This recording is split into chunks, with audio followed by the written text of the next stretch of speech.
Ethan Cole learned early what it felt like to be invisible. Not in some dramatic movie scene way where people look right through you on purpose, but in the quieter, heavier way where nobody ever really notices you at all. He was the guy people forgot to text back. The name managers mixed up on schedules. The face that blended into the background of group photos.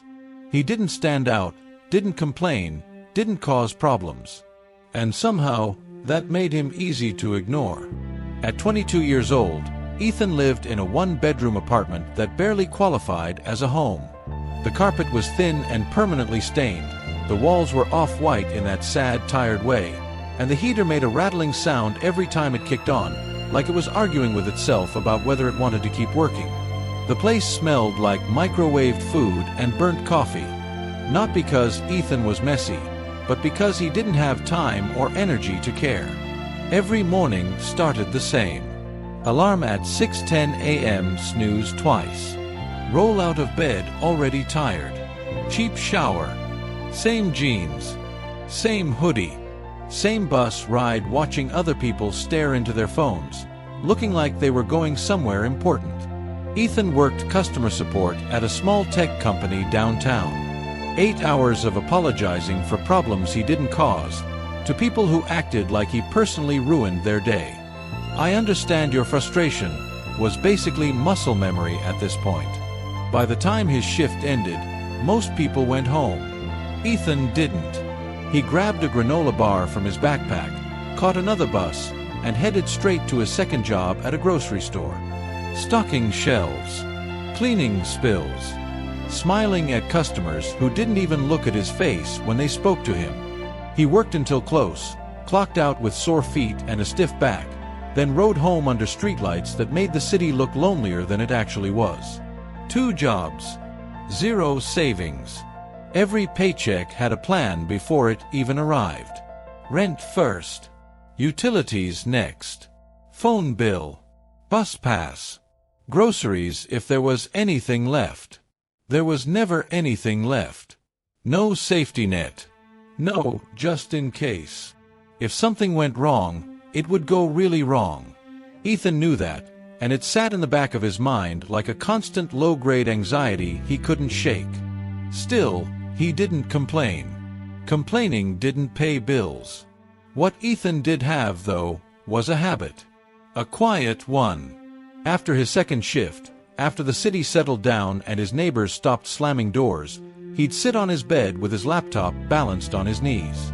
The screen light was usually the only thing illuminating the room. That's when his real day started. He scrolled. Forums, blogs, comment sections, random YouTube videos with low views and bad thumbnails. He wasn't looking for motivation or hype. He hated that stuff. What he was really searching for was proof that the future didn't look exactly like his present. That there was some path, any path, that didn't involve working himself into the ground just to barely stay afloat. Most nights, he found nothing. Just recycled advice. Work harder. Wake up earlier. Network more. Stuff that sounded good but didn't change reality. Ethan was already doing everything right, and it still wasn't enough. Then one night, around 2:17 a.m., half asleep and fully exhausted, he stumbled into a thread that felt different. It wasn't flashy. No clickbait title. No screaming emojis. Just a long post written by someone who clearly didn't care if anyone believed him. The guy was talking about something called Bitcoin. Digital money. No banks. No permission. Just code and math and trustless systems. Most of the replies were brutal. This is fake money. Scam. Ponzi. Good luck buying groceries with imaginary coins. Ethan almost closed the tab. Almost. But something stopped him. Not excitement. Not greed. Curiosity. The guy wasn't trying to sell anything. He wasn't flexing. He wasn't promising millions. He was just explaining how money worked, how inflation quietly robbed people, how systems were designed in a way that favored those already ahead. And then he explained how Bitcoin tried to fix that. Ethan leaned closer to the screen. He didn't understand half of it. Hash rates, blocks, decentralization. It sounded like another language. But the idea underneath it, that landed hard. Money without permission. Value without borders. A system that didn't care who you were, where you came from, or how much power you had. That alone felt radical to someone who'd spent his entire adult life being told, indirectly, that he didn't matter. He clicked another link. Then another. Then another. Hours passed without him noticing.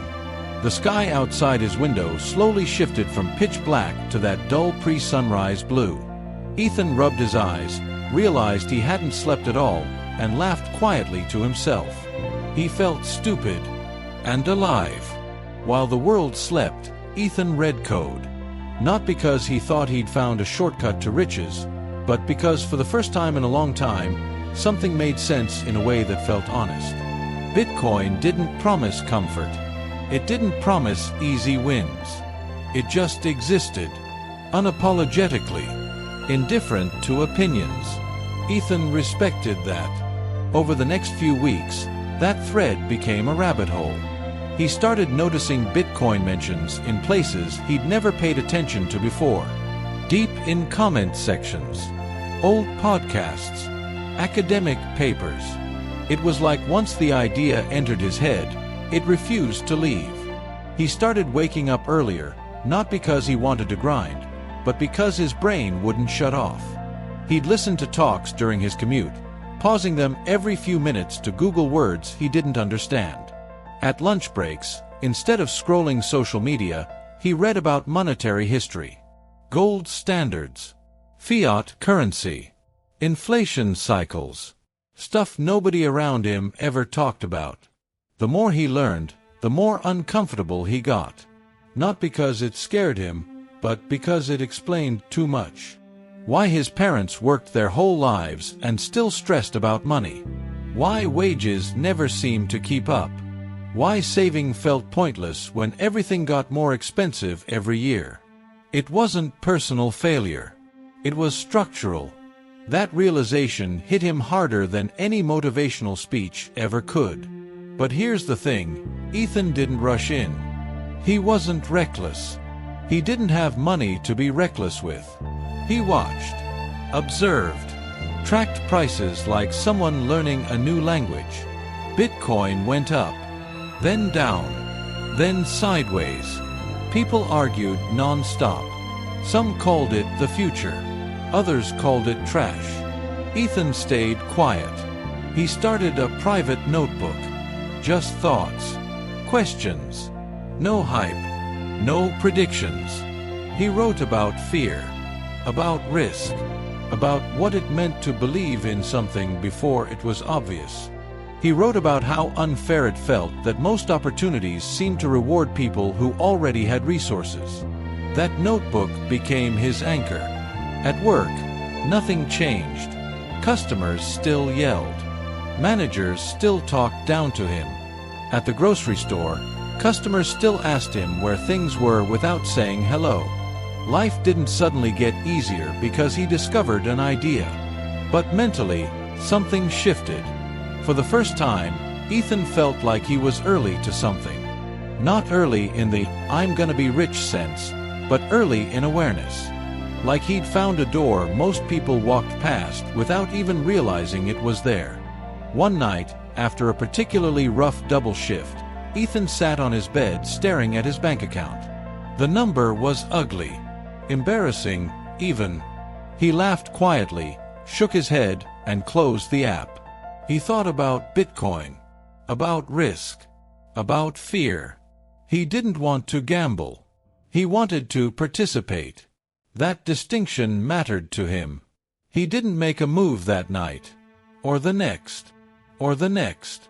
He kept reading, kept learning, kept checking himself, making sure this wasn't just another fantasy he was clinging to because his real life sucked.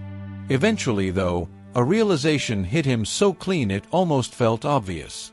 Staying exactly where he was also a risk. A guaranteed one.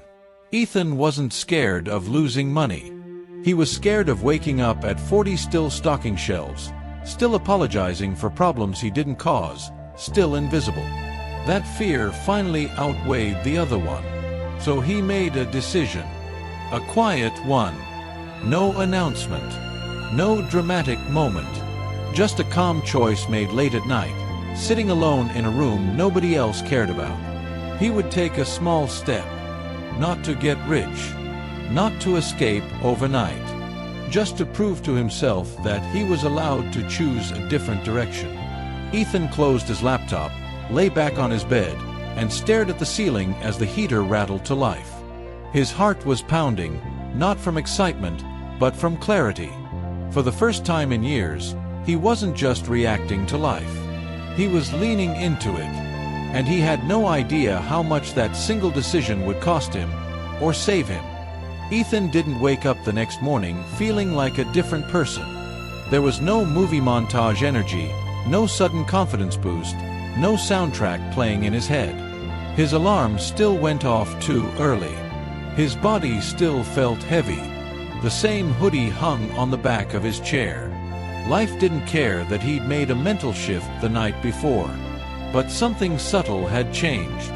At work, while answering support tickets, his brain kept drifting back to the same thought. What does it actually mean to place a bet on the future? Not a gamble. Not a lottery ticket. A real bet.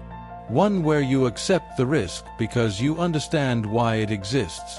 That question stuck with him all day. On his lunch break, he didn't eat right away. He pulled out his notebook instead. The one nobody knew about.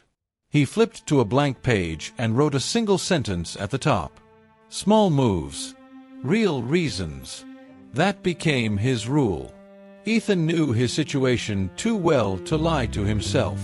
He wasn't some hedge fund kid with a trust fund safety net. If he messed this up, nobody was coming to save him. So whatever he did had to be controlled.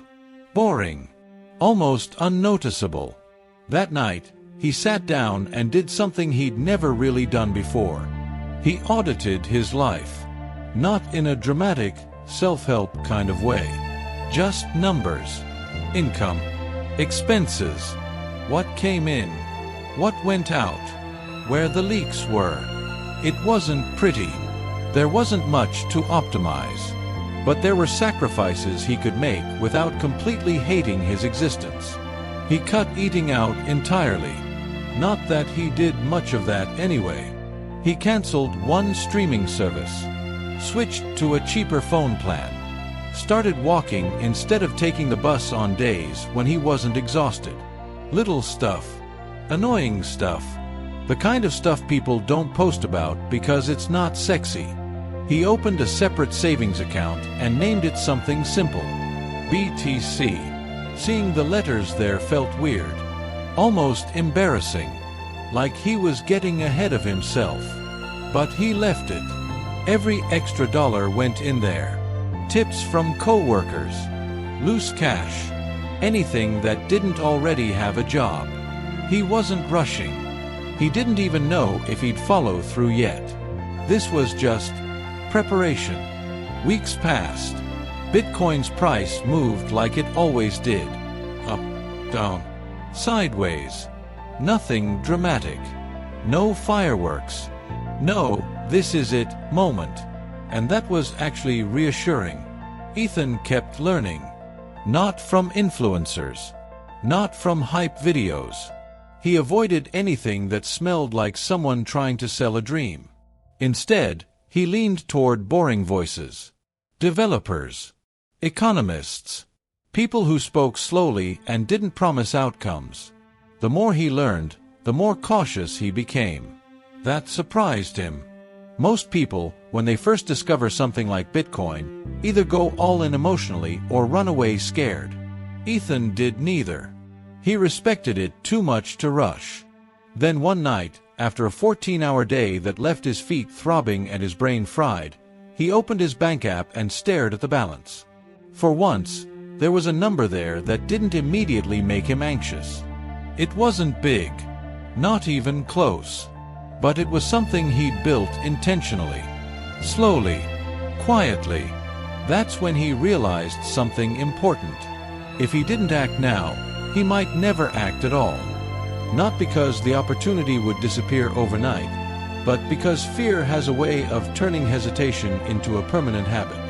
Ethan wasn't trying to time the market. He didn't care if the price went down after he bought. He just wanted to cross the line between observer and participant. So he did it. He opened an exchange account. The process felt oddly formal for something people called fake internet money. Identity checks, security steps, two-factor authentication. It felt serious, real. His finger hovered over the mouse longer than he expected. This wasn't excitement. It was responsibility. He thought about his parents, about every time money stress turned conversations tense, about how nobody ever taught him how money actually worked, just how to earn it and hope for the best. He thought about being invisible. Then he clicked buy. The confirmation popped up on the screen. A clean little message. Transaction complete. That was it. No fireworks. No applause. No immediate rush. Just a quiet acknowledgement that something had changed. Ethan leaned back and exhaled slowly, like he'd been holding his breath for years without realizing it. He checked the price again 5 minutes later. It had barely moved. Good. That night, he didn't stay up staring at charts. He closed his laptop, brushed his teeth, and went to sleep earlier than usual. There was a strange calm in knowing he'd finally done something instead of just thinking about it. Over the next few days, he barely checked the price. Not out of discipline, more out of instinct. He didn't want to turn this into another source of stress. This wasn't supposed to replace his life. It was supposed to run quietly alongside it. At work, nothing changed. His manager still spoke to him like he was replaceable. Customers still blamed him for outages. Co-workers still complained about money without ever talking about solutions. Ethan listened, observed. One afternoon, during a break room conversation, someone joked about Bitcoin crashing to zero. Ethan stayed silent, not because he was scared to speak, but because he realized something new. He didn't need validation. This wasn't a team sport. There was no badge for convincing others, no reward for being right out loud. If this worked, it would work regardless of who believed in it. If it didn't, the loss would be his alone. That accountability felt strangely empowering. As weeks turned into months, Ethan made a habit of adding small amounts whenever he could. Nothing reckless. Nothing that would hurt if it went to zero. Just steady, intentional participation. Sometimes the price went up and he felt a flicker of excitement. Other times it dipped and he felt a twinge of doubt. But he noticed something important. Those emotions faded faster than he expected. The longer he held, the less dramatic the movements felt. Volatility didn't disappear, but his reaction to it did. That was new. One night, after a long shift at the grocery store, Ethan sold something he hadn't touched in years, a gaming console he'd bought back when life felt lighter. He cleaned it, packed it up, and met the buyer in a grocery store parking lot. As he walked back to his apartment with the cash in his pocket, he felt a weird mix of nostalgia and resolve. He wasn't giving up fun. He was redirecting belief. He added the money to his Bitcoin balance that same night. This time, the hesitation was gone. The bet still felt risky, but it no longer felt reckless. He wasn't betting on price. He was betting on patience. Slowly, almost without him noticing, Bitcoin stopped being just an idea. It became part of his routine. Something he respected. Something he tracked thoughtfully. Something he refused to obsess over. He started thinking in longer time frames. Years instead of weeks. Cycles instead of days. That shift spilled into other parts of his life. He stopped chasing quick fixes, stopped comparing himself to people who looked ahead but were drowning behind the scenes. He focused on control, what he could do consistently, quietly, without applause. There were nights when doubt still crept in, when he stared at his screen and wondered if he was just lying to himself in a more sophisticated way. Those nights were brutal, because hope, once you allow it back in, hurts more when it shakes.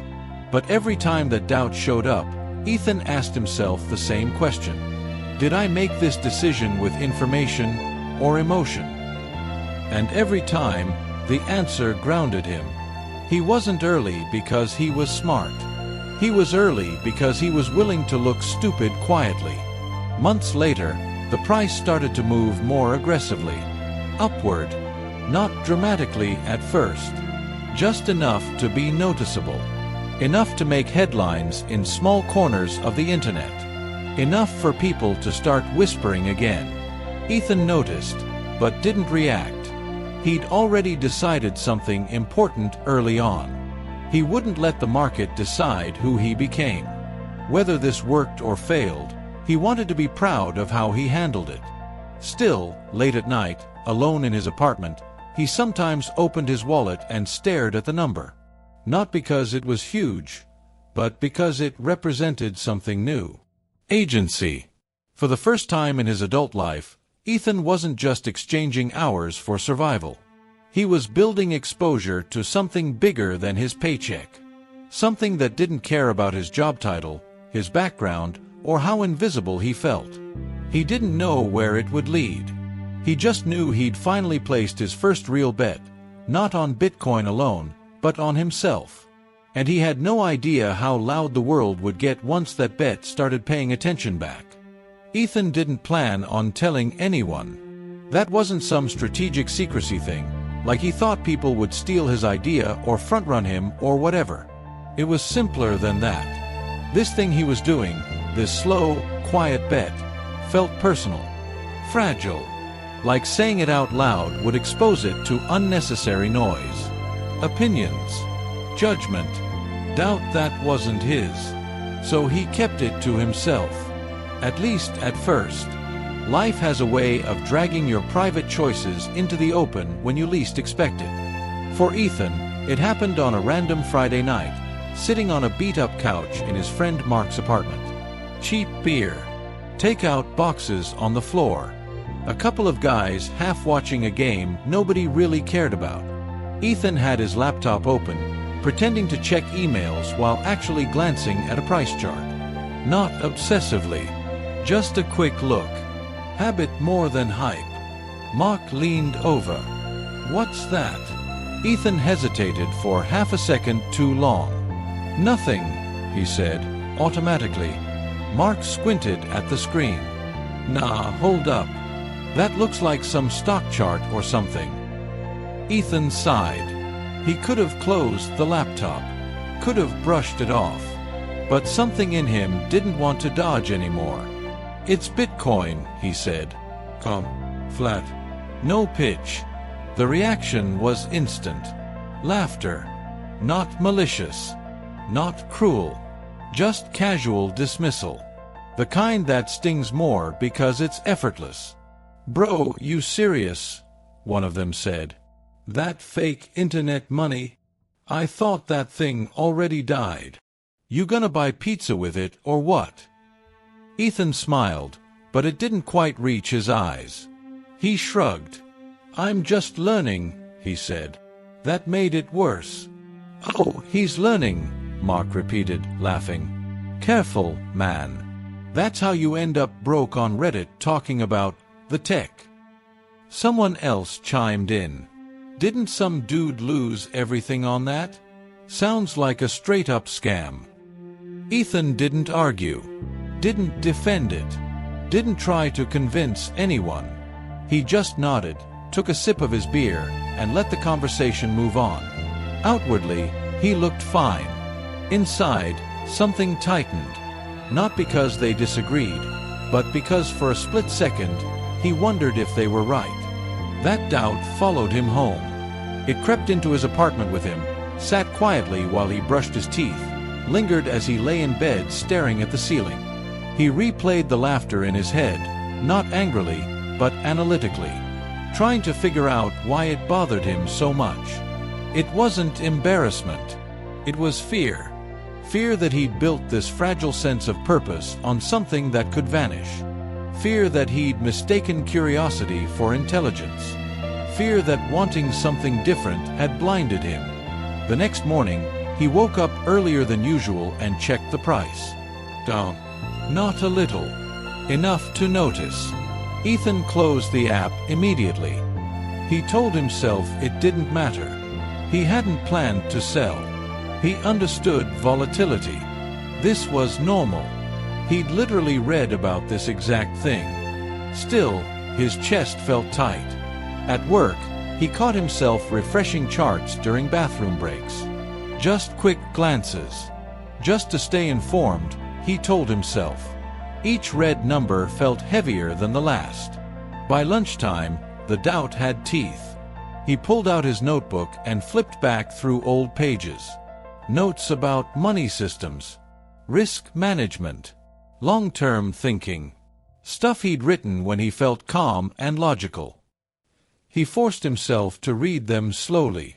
Short-term pain doesn't invalidate long-term belief. He'd written that weeks ago. He stared at the sentence until it sank back in. That night, he called his mom. Not to talk about Bitcoin. Just to hear a familiar voice. She told him about her day. About work stress. About rising prices at the grocery store.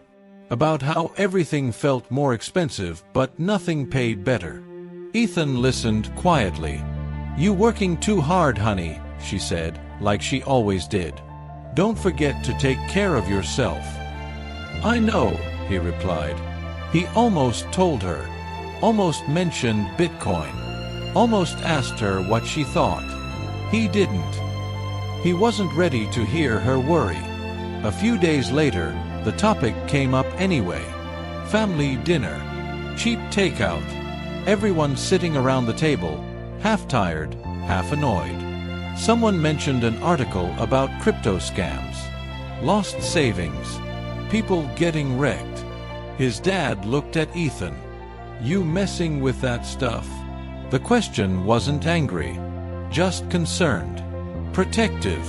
Ethan swallowed. "A little," he said. "Honest. Controlled." Silence. His dad leaned back. "Son, I get wanting something better. But that stuff, it's risky. Real risky. You can't build a future on something that can disappear overnight."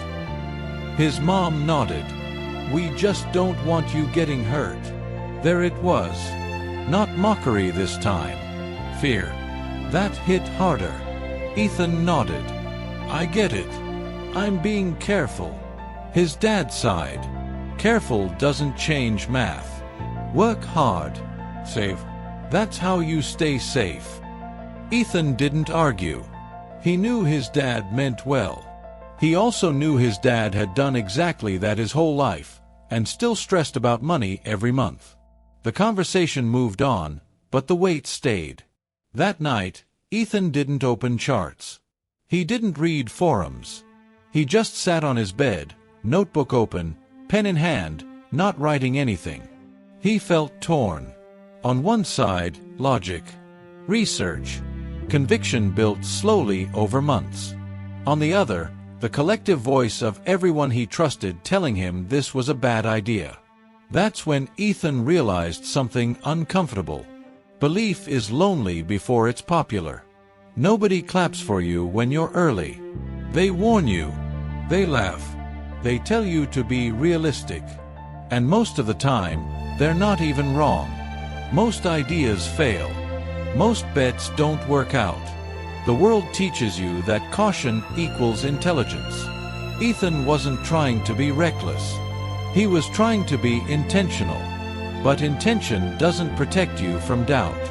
The price dropped more over the next few weeks. Not a crash. Just a slow bleed. The kind that messes with your head. Headlines turned negative again. Online sentiment shifted. The same people who had been hyping it months ago vanished. Ethan felt the pull to act, to sell, to lock in what little he had left, to avoid being the idiot everyone warned him about. He opened the app more than he wanted to admit. Every time, his finger hovered over the sell button. Every time, he stopped. Not because he was brave, but because he didn't know what selling would actually solve. The money wouldn't change his life. Not yet. Selling wouldn't make him safer. It would just return him to exactly where he was before, only now with regret added to the mix.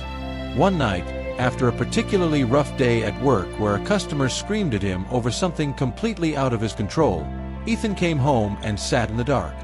No lights, no music, just the hum of the city outside. He asked himself a hard question. If this goes to zero, would I still respect the decision I made? The answer surprised him. Yes. Because he hadn't chased hype. He hadn't borrowed money. He hadn't lied to himself about risk. He'd chosen this with eyes open, knowing the downside. That didn't guarantee success. But it did give him peace. The next day, he stopped checking the price constantly. Not out of discipline. Out of self-preservation. He decided to treat Bitcoin like a long-term experiment. Something to observe over years, not weeks. He set alerts far away from current prices. Closed tabs. Removed apps from his home screen. He focused on what he could control. Work, skills, health, saving. At the grocery store, one of his co-workers asked why he was always reading during breaks. Just trying to learn something useful, Ethan said. The guy laughed. Man, I don't got time for that. Ethan smiled. He used to say the same thing.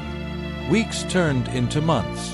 Bitcoin faded from everyday conversation again. The hype cycle moved on. People found something else to argue about. Ethan's investment sat there, fluctuating quietly in the background of his life. And so did the doubt. It never fully left. But it changed.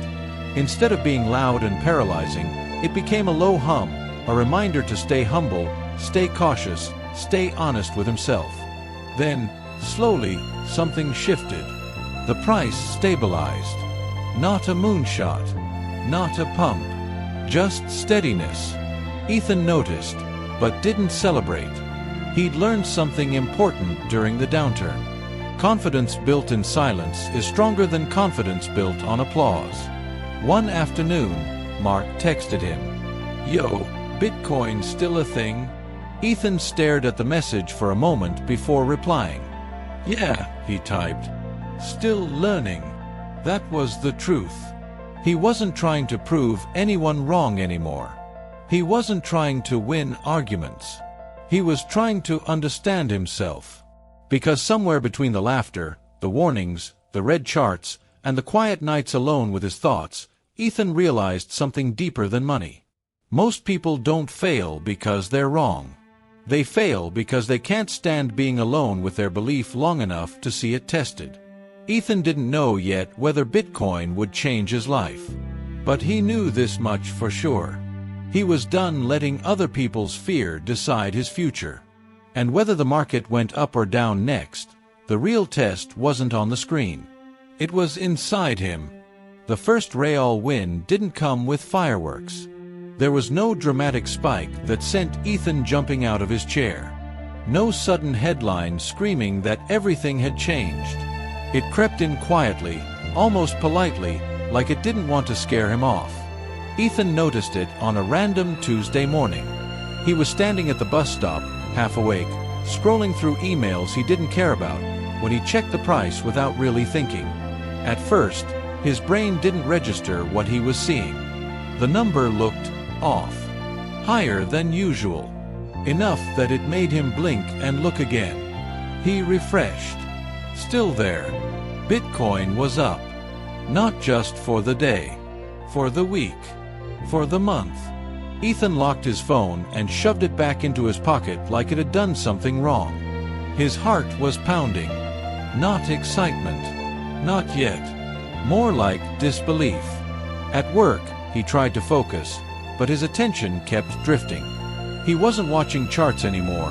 That habit had faded, but now his brain was doing something new.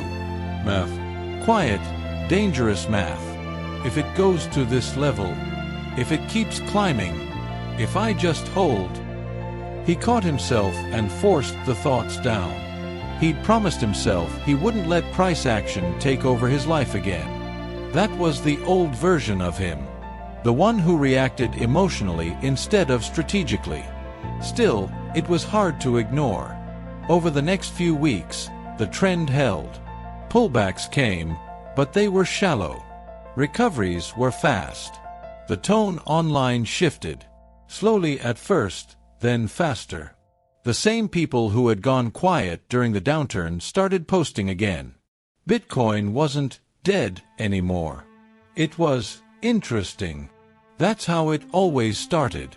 Ethan watched it all from a distance. He didn't comment, didn't post, didn't brag. He kept adding small amounts when it made sense, but now those buys felt different. Less anxious, more confident. One night, out of curiosity, he calculated his total position. Not just what he'd put in, but what it was worth now. The number stared back at him. It wasn't insane, but it was enough to matter. Enough to pay off a chunk of debt. Enough to cover rent for months. Enough that, for the first time in his life, money didn't feel like a constant emergency. Ethan leaned back in his chair and laughed. Not a loud laugh. A quiet one. The kind that slips out when reality finally gives you a break. He closed the tab immediately. He didn't want to fall in love with the number. But the feeling stayed with him. Confidence crept into his life in unexpected ways. He stopped flinching when bills came in. Stopped checking his bank balance obsessively. Started standing a little straighter at work. Not because he felt superior, but because he felt less desperate. That subtle shift changed how people treated him. Managers noticed. Not because he worked harder, he always had, but because he wasn't afraid anymore. He pushed back when something didn't make sense. Asked better questions. Set clearer boundaries. And weirdly enough, people respected that. At the grocery store, one of the supervisors offered him extra hours in a role that paid slightly better. Ethan accepted without hesitation. Not because he needed the money desperately, but because it aligned with his long-term plan. Bitcoin wasn't replacing his life. It was stabilizing it. As the months rolled on, the price kept climbing. Not in a straight line, but enough that ignoring it became impossible. News outlets started covering it again. Not mockingly this time. Cautiously. Analysts debated. Skeptics softened their tone. The word bubble got replaced with phrases like emerging asset class.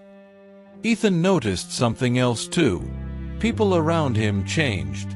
The same co-workers who laughed months earlier started asking questions. Hey man, you still into that Bitcoin thing? You think it's too late to buy? How does that even work, anyway? Ethan answered honestly, but carefully. He didn't hype it. Didn't promise returns. Didn't say, I told you so. He explained risk, volatility, long-term thinking. Some listened. Most didn't. And that was fine. What wasn't fine, what caught Ethan off guard, was how the rising price started messing with his head. Late at night, alone in his apartment, he'd open his wallet and stare at the number longer than he meant to. It grew week by week, sometimes day by day. The voice came back, the same one that had hurt him before. What if you sell now and lock it in? What if this is the top? What if you're about to lose it all again? But there was another voice now too. Quieter. More confident. What if this is just the beginning? That voice scared him more. Because fear is obvious. Greed is sneaky. Ethan remembered how the last run ended. How fast confidence turned into panic. How touching freedom for the first time had made him reckless. He promised himself he wouldn't repeat that mistake. But promises are easy when numbers are small. They get harder when the stakes rise. One evening, Mark invited him out again. Same apartment. Same couch. Same cheap beer. This time, the tone was different. "So, Bitcoin," Mark said, grinning. "Guess it's not dead, huh?" Ethan shrugged. "Guess not. You make anything off it?" There it was. Ethan hesitated. "A bit," he said. "How much is a bit?" Ethan shook his head. "Enough." Mark laughed. "Damn, man. Should have listened." The laughter didn't bother Ethan this time. What bothered him was the shift in energy. Respect. Not earned through understanding, but through numbers. That night, Ethan walked home thinking about how fast people's opinions changed when money entered the picture. How belief wasn't impressive until it was profitable. He didn't like that. At home, he opened his notebook and wrote a warning to himself. Don't confuse validation with wisdom. The market kept moving. Then it started moving fast. Really fast. Charts went vertical. Headlines turned bold. Social media exploded. Everyone had an opinion. Everyone had a target price. Everyone was suddenly an expert. Ethan watched the euphoria build like a storm on the horizon. He felt it pulling at him. His position crossed a number he'd never imagined seeing in his life. More money than he'd ever had at one time. More than his parents' savings. More than years of labor condensed into a line of code. He stared at the screen, heart racing. This was it. This was the moment everyone dreams about. And it terrified him. Sleep got harder. His brain ran simulations non-stop. If he sold now, he could change his life. If he held longer, he could change it even more. Or lose it. That tension followed him everywhere. At work, he struggled to focus. At home, he paced. At night, he checked prices more often than he wanted to admit. One night, during a massive surge, his phone buzzed non-stop with notifications he'd forgotten to turn off. Up 10%. Up 15. Up 20. Ethan sat on the edge of his bed, breathing shallowly. He felt powerful and exposed.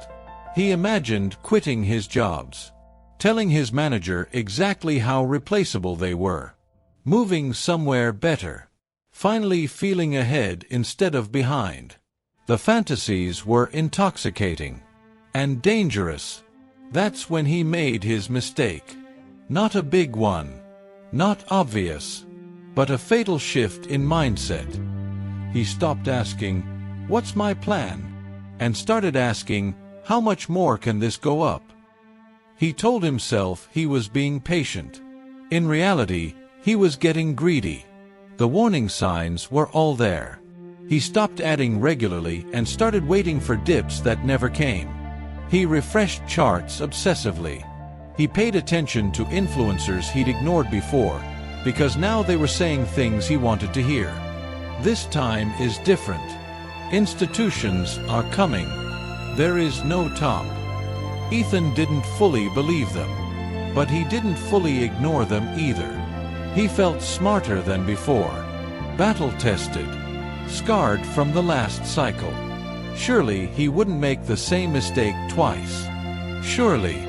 Then one morning, he woke up to red. Not a dip. A drop. He told himself it was healthy. Normal. Just a pullback. The next day, it dropped more. Headlines shifted tone again. Overheated. Correction. Profit-taking. Ethan felt the old fear creeping back. He checked his wallet. Still up. Still winning. But the chart looked different now. Jagged. Violent. The group chats exploded. Panic mixed with denial. People screamed, "Buy the dip," while quietly sweating. Ethan sat at his desk at work, pretending to read emails while his heart hammered in his chest. He'd been here before. This was the fork in the road. Sell some and secure a win? Or hold and risk watching it all slip away? He told himself he wouldn't panic. He told himself he'd act rationally. But emotions don't wait for logic to catch up. The price bounced. Relief flooded his body.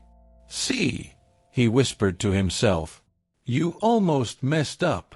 The bounce gave him confidence again. Too much confidence. Days later, the real crash started. Not dramatic at first. Just relentless. Every bounce weaker than the last. Every red candle heavier. Ethan felt his chest tighten with every notification. This time, fear was louder than greed. He stared at the sell button longer than he ever had. Memories flooded back. The first crash. The regret. The nights staring at walls, wondering if he was stupid. "I won't go through that again," he muttered. His hands shook. He sold. Not everything, but enough. Enough to feel like he was doing something. The confirmation popped up. Transaction complete. For a moment, he felt relief. Then the price bounced. Hard. Ethan's stomach dropped. He stared at the screen, heart racing, as the number climbed back up without him. He'd sold into fear. Again. He sat back, stunned. The win that had felt so real moments earlier suddenly felt fragile. Incomplete. Tainted. He'd made money. But he hadn't mastered himself. That realization hit harder than any loss ever could. Ethan closed his laptop slowly and stared at his reflection in the dark screen. The first win had taught him something no book ever could. Making money is easy when the market agrees with you. Keeping your mind intact when it doesn't, that's the real game. And Ethan was about to learn just how expensive that lesson could get. The crash didn't feel dramatic at first. There was no single moment where everything collapsed at once. No instant wipeout. No movie-style chaos. It happened the way real pain usually does. Slow, confusing, and just quiet enough to make you second-guess your instincts. The morning after Ethan sold part of his position, he woke up hoping the market would keep climbing. Not because he wanted to chase it back in, but because he wanted proof that his fear had been unnecessary. That he hadn't just repeated the same mistake with better excuses. He checked the price. Down again. Not catastrophic. Just enough to mess with his head. Ethan sat on the edge of his bed, elbows on his knees, phone glowing in the dim light of his apartment. His brain ran through scenarios like a broken calculator. If he'd held everything, he'd still be up. If he sold more now, he could protect what was left. If he waited, maybe it would bounce. Every option felt wrong. At work, he was useless. Emails blurred together. Customer complaints sounded distant, like they were happening underwater. His body was there, answering tickets, typing apologies, but his mind was locked in a constant loop. Should I sell more? Did I already screw this up? Am I about to lose everything again? By lunchtime, the price dropped harder. This time it hurt. The charts turned ugly. Red candles stacked on top of each other like they were daring him to blink. Social media flipped overnight. The same accounts screaming "no top days" earlier were suddenly quiet, or worse, panicking out loud. Ethan felt his chest tighten. This was different from the first crash he'd lived through. Back then, he was naive. New. Hopeful in a reckless way. This time, he thought he was prepared. Turns out, preparation doesn't kill emotion. It just gives it better excuses. He locked himself in a bathroom stall at work and checked the price again. Down more. His hands started to shake. He remembered every warning he'd ever heard. Every joke. Every "I told you so" waiting just around the corner. He imagined telling his parents he'd lost money. Imagined Mark's laugh. Imagined himself right back where he started, only now with proof that he'd tried and failed. When his shift finally ended, Ethan skipped the grocery store job. Called in sick. He didn't trust himself to stack shelves without dropping something, or snapping at someone who didn't deserve it. He went home instead. The apartment felt smaller than usual.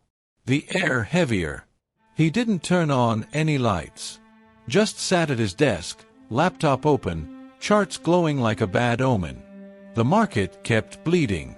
Ethan watched hours of gains evaporate in minutes.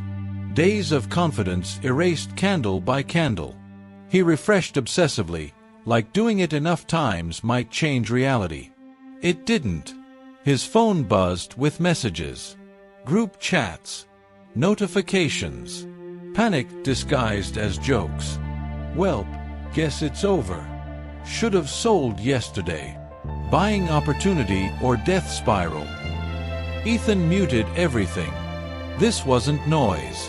This was fear trying to outsource responsibility. He stared at the sell button again. This time, there was no hesitation. Only exhaustion. "I can't do this," he whispered. He sold more. Not strategically. Not calmly. Emotionally. Transaction confirmed. The relief hit instantly. Like unclenching a muscle he'd been holding tight for days. For a brief moment, the world felt quiet again. Then the price bounced. Harder this time. Ethan froze. He stared at the screen, heart pounding, as the chart climbed without him. Green candles mocking his timing. His stomach twisted into a knot so tight it made him nauseous. "Are you kidding me?" he muttered. He felt stupid. Exposed. Like the market had personally waited for him to sell before moving up. But the bounce didn't last. The next wave down was worse. Much worse. The kind of drop that doesn't ask permission. The kind that ignores logic and takes everything with it. Bitcoin crashed. Not just dipped. Not corrected. Crashed. Headlines went nuclear. Bubble bursts. Crypto meltdown. Billions wiped out. Charts looked like cliffs. Panic spilled into mainstream news. People who had never owned Bitcoin suddenly had opinions about why it failed. Ethan sat frozen as the number fell below levels he never thought he'd see again. What was left of his position shrank fast. He could still sell. Salvage something. Walk away with less pain. But something inside him snapped. Not anger. Acceptance. He closed the app. Just like that. No dramatic decision. No heroic hold. He simply couldn't take another second of watching his emotions get dragged around by a number he no longer controlled.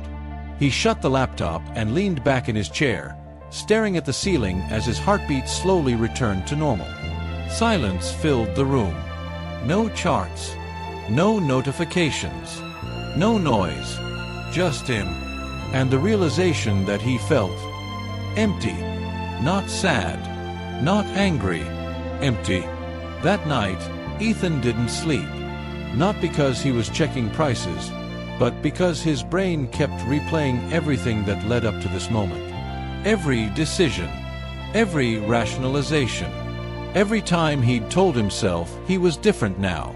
He thought about the first time he bought. How calm it felt. How intentional. How proud he'd been of that version of himself. Then he thought about the person he'd become once the numbers got big. Obsessed. Reactive. Greedy. Afraid. He didn't like that version. Morning came without relief. The market was still bleeding. Ethan checked once, just once, then turned his phone face down on the table and left it there. He made coffee. Burnt it. Didn't care. Sat on his bed and stared at the floor. He wasn't ruined, but he wasn't winning either. Most of the gains he'd dreamed about were gone. some locked in by fear, some erased by the crash. What remained felt small compared to what could have been. That's what hurt the most. Not the money he lost. The money he almost had. Regret has a way of playing tricks on your mind. It doesn't just show you reality, it shows you alternate versions of it.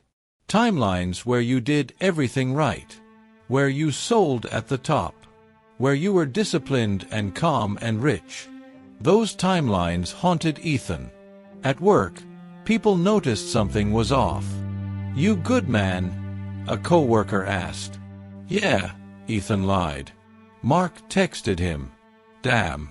That drop was wild." Ethan didn't respond. He didn't want sympathy. He didn't want jokes. He didn't want to explain that he was somewhere between relieved and devastated. Days passed. The market stabilized, far lower than before. The hype vanished. The influencers disappeared. Silence returned. Ethan avoided everything crypto-related. No charts, no videos, no articles. He focused on work, on surviving, on pretending nothing had happened. But at night, alone in his apartment, the thoughts crept back in. Was I wrong? Was everyone else right? Did I just waste years chasing something that wasn't real? One night, he opened his notebook for the first time since the crash. He flipped through pages filled with careful thoughts, warnings, lessons he'd written to himself long before things went bad. Then he turned to a blank page. His hand hovered over the paper. Finally, he wrote, "I didn't lose because Bitcoin failed. I lost because I panicked when belief was tested."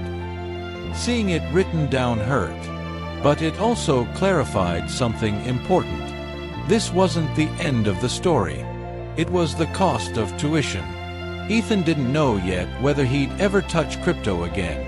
He didn't know if he trusted himself enough to try. All he knew was this: the market hadn't beaten him. Fear had. And until he learned how to control that, no amount of opportunity would ever be enough. The crash took his money, but it gave him something else in return. A mirror. And in that reflection, Ethan saw exactly who he needed to stop being, before he could become who he wanted to be. Line that hits. He touched freedom, then watched it disappear. After the crash, nothing exploded. That was the weird part. Ethan had expected some kind of emotional aftershock. A breakdown. Rage. Tears. Something loud enough to match how hard it had hit. But instead, life just kept going. His alarm still went off. The bus still showed up late. Customers still complained about the same dumb issues. The world didn't pause to acknowledge that he'd just watched years of belief get crushed in real time. In a way, that made it worse. Because when there's no drama, there's no release. Just a dull, constant pressure sitting in your chest, reminding you that you messed up and nobody else even noticed. Ethan didn't talk about crypto anymore. Not because he was embarrassed, but because it felt pointless. The conversations were always the same. Either people wanted to dunk on it now that it was down, or they wanted reassurance that it would come back. He had no interest in either. He needed distance. For weeks, he lived on autopilot. Work, eat, sleep, repeat. The emotional high and low he'd been riding for so long flattened out into something numb and manageable. He stopped checking prices entirely, deleted apps, unfollowed accounts. It felt like quitting a bad habit cold turkey. At first, the silence was uncomfortable. Then it became peaceful. One night, sitting alone in his apartment with nothing demanding his attention, Ethan noticed something he hadn't felt in months. Mental space. No charts pulling at his thoughts. No alerts hijacking his focus. Just quiet. That's when he realized something uncomfortable. The market hadn't been the problem. His relationship with it had. That thought stuck with him. Ethan started reading again, But not about crypto. Not yet. He went backward instead. Way backward. Books about money history. About bubbles. About human behavior. Tulip mania. The Great Depression. Dot-com boom and bust. Different centuries. Same patterns. People always thought their moment was unique. It never was. He read about fear. About greed. About how markets weren't just numbers on a screen. They were reflections of human emotion scaled up to terrifying levels. He learned that intelligence had very little to do with survival. Discipline mattered more. Patience even more than that. Most importantly, he learned that knowing something intellectually didn't mean you could live it emotionally. That hit hard. Ethan also took a brutal look at his own life. Not the market part, the personal part. He reviewed his habits, his reactions, the way stress controlled him more than he liked to admit. He realized how often he'd been chasing relief instead of stability. Crypto hadn't created that problem. It exposed it. So he made a decision. Before he ever touched another market again, he would rebuild himself first. That meant boring changes. Unsexy ones. He fixed his sleep schedule. No more doom scrolling at night. No more passing out with charts burned into his retinas. He started cooking simple meals instead of living off convenience food. Cheap, healthy stuff. Rice, chicken, vegetables. Fuel, not comfort. He started walking more. Not to lose weight or chase fitness goals, just to clear his head. Long walks with no headphones. No podcasts. Just him and his thoughts. That's where the real work happened. At first, his brain replayed the crash non-stop. Every bad decision. Every missed sell. Every moment where fear took over. He let it happen. Didn't fight it. Didn't distract himself. Then, slowly, the memories lost their edge. They turned into data. Lessons instead of wounds. At work, Ethan leaned into improvement. Not grinding harder, smarter. He asked for feedback. Took on projects that built skills instead of just filling hours. He stopped trying to be invisible. Not loud. Just present. A few months later, it paid off. A small promotion. Slightly better pay. More responsibility. Nothing life-changing, but meaningful. Proof that progress didn't always need chaos to happen. He saved again. Not aggressively. Consistently. No all-in. No emotional targets. Just steady contributions to a boring savings account. Emergency fund first. Safety before opportunity. That was new. In the past, he'd chased upside because he had no downside protection. Now, he flipped the order. Build the floor first. Only then think about the ceiling. During this time, Ethan didn't avoid crypto entirely. He just approached it differently. From a distance. Like an academic. No money on the line. No skin in the game. He observed how sentiment shifted. How narratives changed depending on price. How the same people who called it dead during crashes became prophets during rallies. He stopped taking any of it personally. One night, months after the crash, he reopened his notebook. He flipped to a clean page and wrote 3 rules. Rule 1. Never risk peace for profit. Rule 2. If you can't sleep holding it, you're holding too much. Rule 3. Markets don't owe you anything. He read them out loud. They felt solid. Time passed. Life stabilized. Ethan's finances weren't amazing, but they were predictable. Bills got paid. Savings slowly grew. The constant pressure he'd lived under for years eased just enough for him to breathe. That's when crypto started creeping back into his awareness. Not through hype. Through silence. No headlines. No trending topics. No influencers screaming about the future. Just developers still building. Quietly, Ethan noticed that.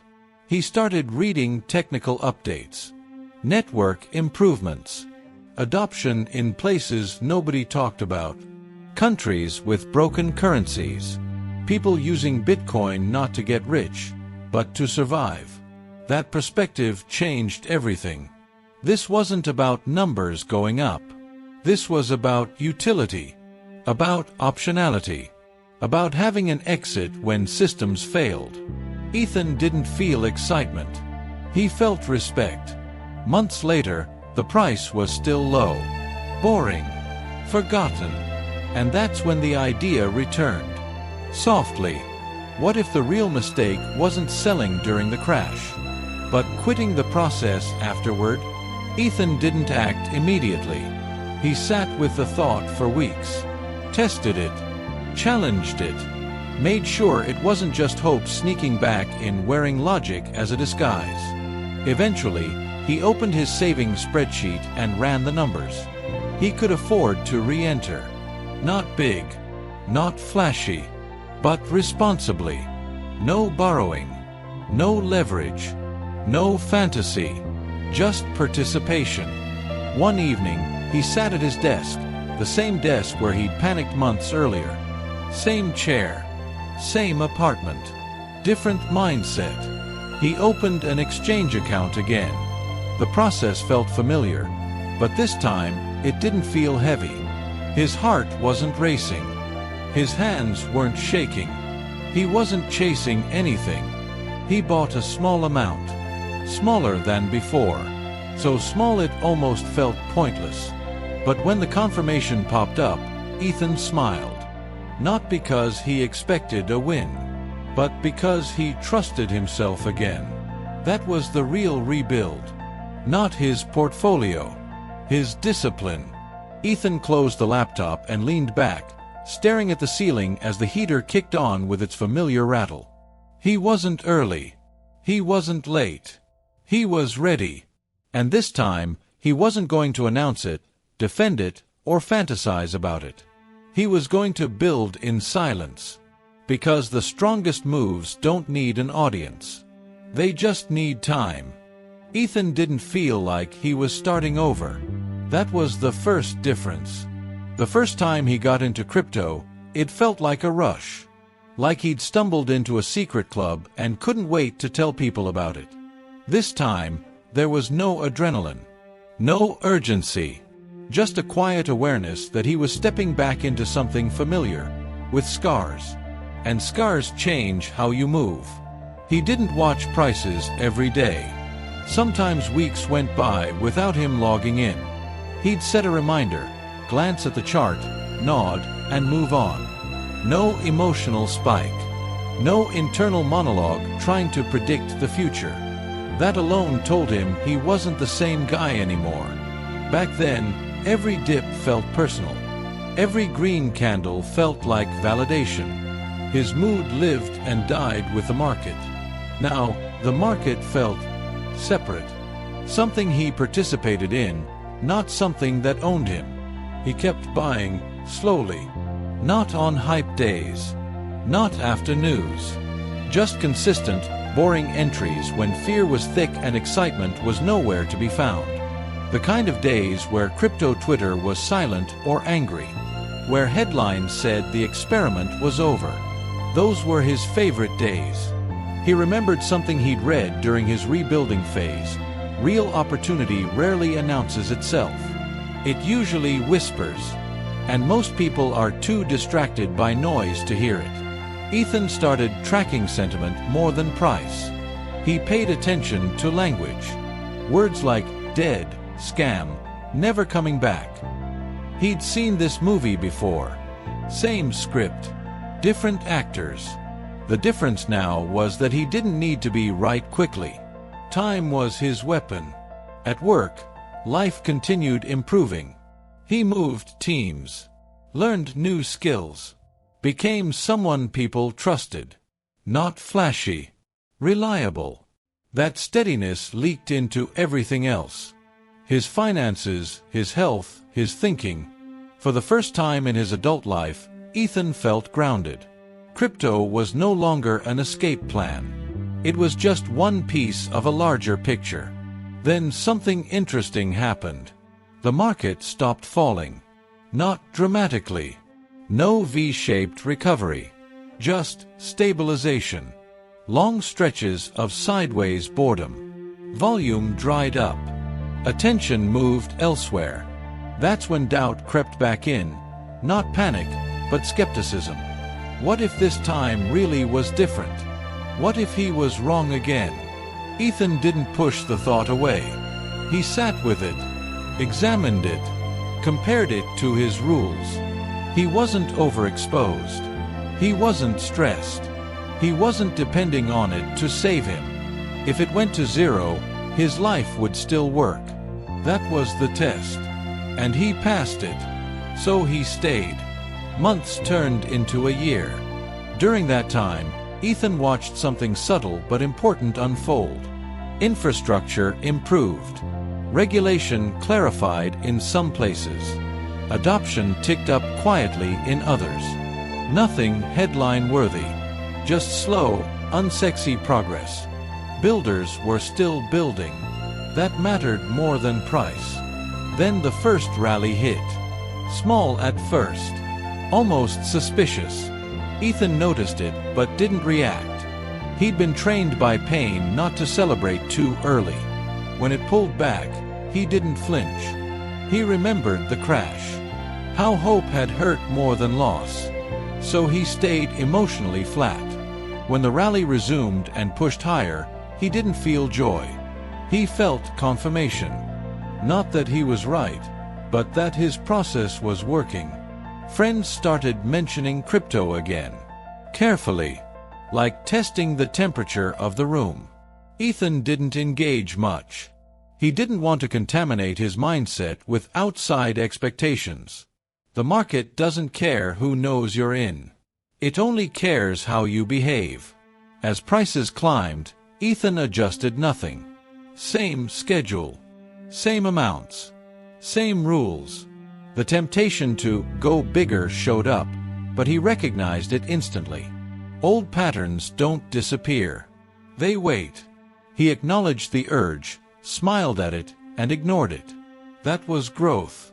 As the bull market slowly gained momentum, something strange happened inside Ethan. He realized he wasn't emotionally invested in the outcome anymore. He cared, but not desperately. If it worked, great. If it didn't, life would still be fine.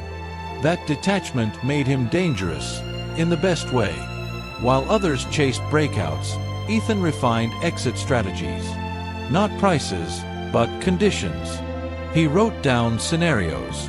What would make him reduce exposure? What would make him fully exit? What would make him hold longer? He planned while calm, so he wouldn't have to decide while emotional. When mainstream media finally caught on, Ethan knew exactly where they were in the cycle. Late. Headlines returned. Celebrities tweeted. Everyone suddenly had an opinion again. The same people who'd mocked him years earlier started asking questions. He answered politely, vaguely. He didn't pitch. He didn't persuade. He didn't warn. He let them have their own journey. Because nobody listens until they're ready. As prices pushed into ranges he'd only dreamed of before, Ethan felt something unexpected. Peace. No urge to screenshot. No desire to flex. No internal screaming to sell or hold. Just calm. He started trimming. Not all at once. Small portions. Methodical. According to the plan he'd written months earlier. He respected the market enough not to assume he could nail the top. And for the first time ever, he didn't regret selling early. Because early is only early if you're chasing perfect. Ethan wasn't. He was chasing enough. The second chance wasn't about redemption. It was about restraint. About proving to himself that he could survive success without self-destructing. And as the market continued its wild climb, Ethan watched from a place of control, not obsession. He'd learned the hardest lesson already. Getting back in isn't the win. Staying disciplined when it starts working, that's the real test. And this time, Ethan was passing it quietly. One smart decision at a time. By the time most people realized something big was happening, Ethan had already been living inside it for a while. That's the funny thing about real momentum. It doesn't feel explosive when you're in it early. It feels slow, almost boring. Then one day you look up and realize the world has caught up to where you've been standing all along. Crypto was everywhere again. Podcasts, news, group chats that had been dead for years suddenly buzzing like nothing had ever happened. People who couldn't explain a wallet 2 years ago were now dropping price targets with confidence like they'd cracked some universal code. Ethan noticed it all and stayed exactly where he was. He didn't increase his position. He didn't change his lifestyle. He didn't start spending future money in his head. That was the discipline he'd promised himself. Because patience isn't just waiting through pain. It's waiting through success. The price kept climbing. Numbers that once felt impossible became normal. What used to make his heart race now barely registered emotionally. He'd trained himself not to react to the screen, and that training paid off when others were losing their minds. Every time the market ripped upward, Ethan asked himself one question. If this drops 50% tomorrow, will I regret anything I'm doing today? If the answer was even slightly yes, he didn't do it. That rule saved him more times than he could count. Friends started acting different around him. Not openly, but subtly. Conversations shifted. Compliments mixed with curiosity. Curiosity edged into comparison. Comparison into quiet resentment. Ethan saw it and didn't judge it. Money changes gravity. People start orbiting differently. He kept his circle small. Didn't overshare. Didn't downplay either. Just stayed neutral. Calm. Grounded. At night, he reviewed his plans. Not charts, plans. He knew exactly what percentages he'd sell at certain milestones. He knew how much he'd keep regardless of price. He knew what enough looked like for his life. That last part mattered most. Enough isn't a number the market gives you. It's a decision you make in advance. Ethan had made his. As the bull run accelerated, chaos followed. Volatility returned with a vengeance. Wild swings. Huge green days followed by brutal red ones. Emotions spiked everywhere. Ethan barely felt it. He'd already lived through worse. While others panicked or celebrated daily, he zoomed out. Weekly charts. Monthly context. Macro conditions. Liquidity cycles. He understood that euphoria was just another form of risk. One afternoon, after a particularly insane run-up, Ethan closed his laptop and went for a walk. The sun was out. Kids were playing in a nearby park. Someone was grilling. Normal life was happening, completely disconnected from the financial madness online. That contrast grounded him. The market wasn't reality. Life was. He reminded himself of the nights he couldn't sleep during the crash. The anxiety, the self-doubt, the feeling of being behind everyone else. He promised himself he wouldn't trade that peace away again, no matter how high the numbers went. That's when he started selling more intentionally. Still slow, still methodical. No dramatic exits. No all-in decisions. Just steady de-risking as the crowd got louder. People online started talking about infinite upside. Ethan heard the echo of his past self in those words. He smiled and sold a little more. Not because he thought the market couldn't go higher, but because he knew human behavior couldn't stay rational forever. Greed has a volume knob, and it was getting turned up. Ethan didn't try to call the top. He didn't care about bragging rights. He cared about sustainability, about waking up without stress, about being able to walk away at any moment and still be good. That freedom was the real return.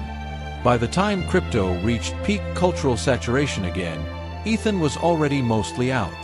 Still holding a core position, because belief doesn't disappear, but his exposure was controlled, balanced, intentional. The money he'd taken off the table didn't sit idle. He diversified, paid off lingering debts, strengthened his safety net, invested in things that improved his daily life, not just his net worth. Better furniture, reliable transportation, time to think, time to rest, time to live without constant financial noise. And yet, even with all that, Ethan didn't feel like a winner. He felt normal, which, to him, was the greatest success imaginable. Because the first time around, he'd wanted crypto to change his identity. This time, he didn't need it to. He'd already done the work. As the market began showing signs of overheating, Ethan paid close attention, not to influencers, but to himself. Was he getting cocky? Was he dismissing risk? Was he starting to believe his own narrative too much? Whenever the answer leaned toward yes, he stepped back. Legendary patience isn't passive. It's active restraint. It's choosing not to act when every instinct screams to do something. And that's what Ethan mastered. When the inevitable pullbacks came, he felt nothing. When parabolic moves returned, he felt nothing. He'd decoupled his emotions from the screen completely. Crypto had become a tool, not a mirror. And that's when he knew he was playing a different game than most people around him. They were chasing a moment. He was building a life. As the bull market began to wobble under its own weight, Ethan looked at his remaining positions and felt gratitude, not urgency. Whatever happened next, he'd already won. Not because of how much he made, but because of how little it controlled him. And that's the kind of patience that turns ordinary investors into legends. Not loud ones, quiet ones. The top never announces itself. It doesn't ring a bell. It doesn't send a warning. It shows up disguised as confidence, as certainty, as the moment when everyone finally agrees on the same direction. That's how Ethan knew something was off. Everywhere he looked, the doubt was gone. Not reduced, gone. People weren't asking if crypto would go higher anymore. They were arguing about how much higher. Timelines were filled with victory laps, screenshots, price targets so aggressive they sounded like jokes, but were said with straight faces. Fear had disappeared. And when fear disappears, risk is everywhere. Ethan didn't feel panic. He didn't feel urgency. He felt clarity. This was the environment he'd planned for. Months earlier, when things were quiet and boring, he'd written down exactly what he would do if the market ever felt this loud again. He'd promised himself that when certainty replaced curiosity, he'd start walking away. Not running, walking. So that's what he did. He didn't announce it, didn't hint at it, didn't warn anyone. Not because he wanted to be secretive, but because exits don't need validation. He began trimming his remaining position, piece by piece. Same time of day, same process. No emotional spikes, no second-guessing, just execution.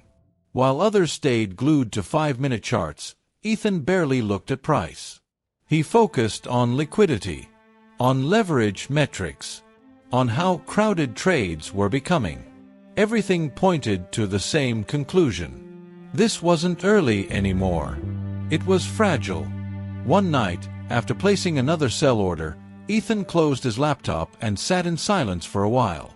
No music, no scrolling, just quiet. He felt something he hadn't expected. Gratitude. Not relief.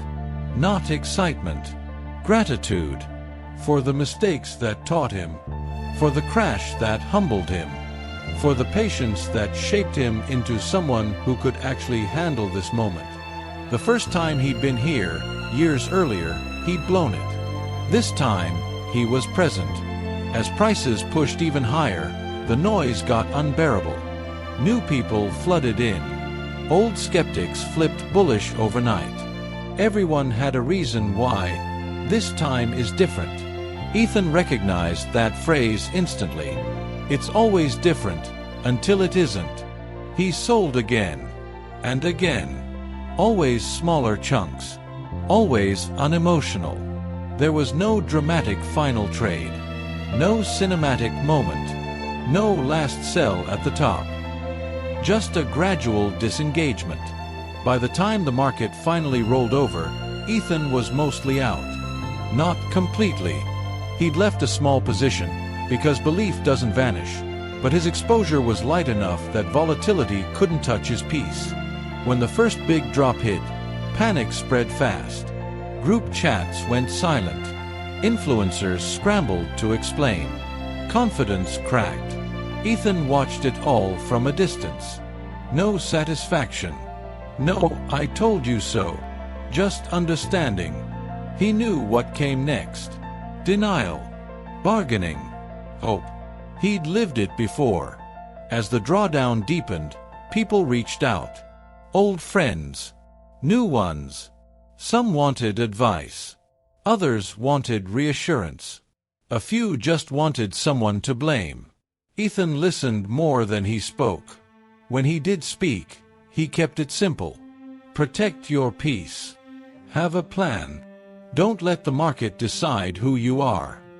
Most people didn't really hear him. That was okay. You can't save someone from a lesson they haven't learned yet. Ethan finalized his exit quietly on a random weekday morning. No special price. No perfect timing. Just a level that made sense for his life. He logged out of the exchange, deleted the app again, and went to work. The sun was out. Traffic was bad. Life was normal. That normality hit harder than any profit number ever could. Because this time, he didn't feel empty after selling. He felt complete. The money he'd secured changed things, but not in the flashy way people imagine. He didn't quit his job immediately. Didn't buy anything ridiculous. Didn't announce anything on social media. He waited. Let it settle. Let reality catch up to numbers on a screen. Over time, the impact became clear. Financial pressure eased. Choices expanded. He could say no more often. He could take his time. Time became his most valuable asset. And for the first time, he truly owned it. As the market continued its slow bleed downward, Ethan barely paid attention. He'd already stepped off the ride. The volatility that wrecked others barely registered in his world. He wasn't numb. He was free. What made his exit legendary wasn't the timing. It was the absence of drama. No ego. No revenge trading. No need to prove anything. Just a quiet understanding that cycles end, and knowing when you've taken enough. Most people chase the top. Ethan chased alignment. And when the two finally crossed, he didn't hesitate. He walked away. Not because he stopped believing, but because he believed in himself more. After the market fell quiet again, something strange happened. Ethan stopped thinking about crypto altogether. Not in a dramatic, I'm done forever way. It just lost its grip on his mental space. The constant background noise that once followed him everywhere was gone. No more checking charts out of habit. No more reacting to headlines. No more tying his mood to candles on a screen. Life filled the gap. Mornings slowed down. He woke up without that familiar urgency, without the subconscious pressure to catch up to something. Coffee tasted better when it wasn't paired with anxiety. Even silence felt different now, lighter. The money he'd made didn't scream at him to change everything. It whispered options instead. And that's what he valued most. Options. He stayed at his job longer than people expected. Not because he needed the paycheck, but because he liked being useful, being part of something. He negotiated better terms, more flexibility, fewer hours. Work became a choice instead of a trap. That shift alone changed how he saw himself. Ethan upgraded his life quietly. Nothing flashy, just intentional improvements. He moved into a place that felt calm instead of cramped. He invested in his health. Routine checkups, better food, a gym he actually enjoyed going to. He learned something important during this phase. Wealth doesn't shout, it settles. With the pressure gone, Ethan noticed people more. He listened better. He had patience he didn't have before. When friends struggled financially, he didn't lecture or flex. He helped when it made sense. No strings, no savior complex, just support. He funded things that mattered to him. Local programs, education initiatives, a few causes that didn't trend online but changed real lives. He never put his name on anything. Impact didn't need credit. Some nights, he'd think back to the version of himself hunched over that old laptop, heart racing over every tick in price. He didn't feel embarrassment or regret. He felt respect.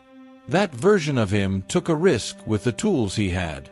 He just didn't know himself yet. The growth didn't come from winning. It came from surviving losing. Over time, people started to notice something about Ethan. Not his money, but his calm. The way he didn't rush, didn't react, didn't get pulled into noise. They'd ask how he did it. He never gave a formula. He'd say things like, "I stopped trying to beat the market and started trying to understand myself," or, "Money works better when you don't need it to save you." Some nodded. Some didn't get it. That was fine. Legacy isn't about being understood by everyone. It's about being aligned with yourself. Ethan kept a small position in crypto, not because he expected another run, but because belief doesn't disappear when cycles end. He stayed curious, observant, detached. He'd been through enough to know that the market would come back someday. And if it did, he'd be ready. Not emotionally, structurally, but he wasn't waiting on it anymore. His life wasn't on pause between cycles. Years passed. Ethan aged well, not because of money, but because of peace. Stress lines softened. His presence became grounded. He became the kind of person others felt steady around. That was his real return. One evening, sitting on a quiet balcony as the city lights flickered on, Ethan reflected on the journey. Not the charts, not the trades, the lessons. That greed is louder than wisdom. That patience beats intelligence. That losing can be the best teacher if you survive it. That freedom isn't getting rich, it's not being controlled. He realized then that the legend people talk about in finance stories isn't the person who made the most money. It's the one who walked away whole. Ethan didn't rebuild his life because of crypto. Crypto just forced him to rebuild himself. And that made all the difference. If someone had asked him whether it was worth it, every crash, every doubt, every sleepless night, he would have answered honestly, yes. Not because of the outcome, but because of who he became. In the end, Ethan didn't beat the market. He beat fear. He beat ego. He beat the version of himself that needed approval, excitement, and constant validation. And that's a victory no chart will ever show. That's the real legacy. He didn't beat the market. He beat himself.